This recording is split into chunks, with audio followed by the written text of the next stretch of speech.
Pour sa 7e édition, dans le cadre de la Fête de la Science, Ciné Légende vous projette dans un avenir pas si lointain. Un avenir où la vie serait régie par la génétique, où les gènes détermineraient la place de l'individu dans la société. Ce monde transcrit au cinéma, c'est celui de Bienvenue à Gattaca, l'histoire de Vincent qui rêve de devenir astronaute, mais que son patrimoine génétique condamne aux tâches subalternes et surtout à rester les pieds sur terre. Mais c'est sans compter sur son esprit de liberté. Son nom de famille n'est-il pas Freeman, homme libre, en français, et son prénom Vincent ne signifie-t-il pas victorieux en latin?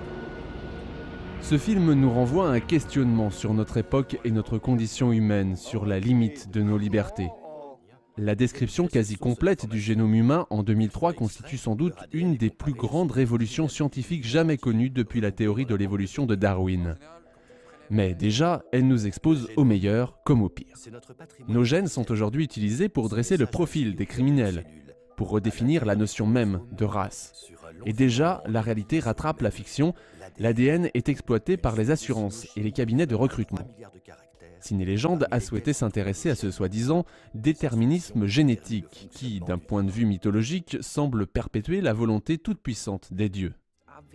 Dans Bienvenue à Gattaca, Vincent est en quête de son identité, tout comme Lancelot ou Ulysse. Il s'invente un avenir, une raison d'exister en s'appropriant l'identité d'un autre. Zeus n'a-t-il pas emprunté les traits d'Amphitryon et Uther Pendragon ceux de Gorlois?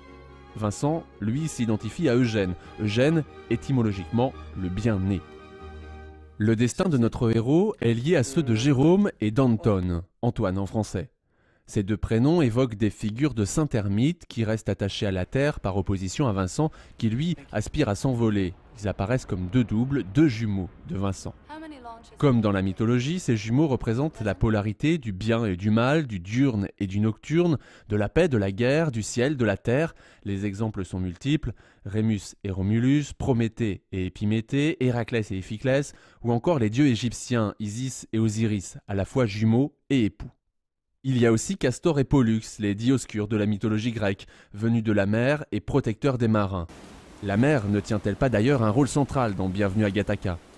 Vincent a été conçu sur la Riviera. C'est la mer qui est le terrain de la confrontation avec son frère Anton. C'est aussi de la mer que vient Jérôme, ex-champion de natation.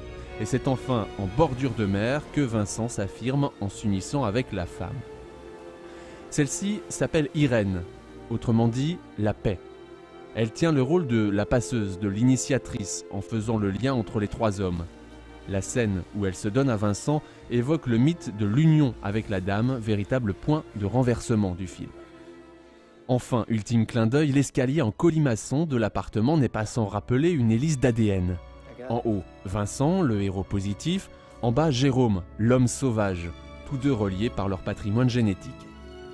Un échange est prévu à l'issue de la projection et pour ceux qui souhaitent en savoir plus, le 7e numéro des cahiers de Ciné Légende intitulé ADN et Destinée est à disposition à la sortie de la salle. Bonne projection, bonne séance.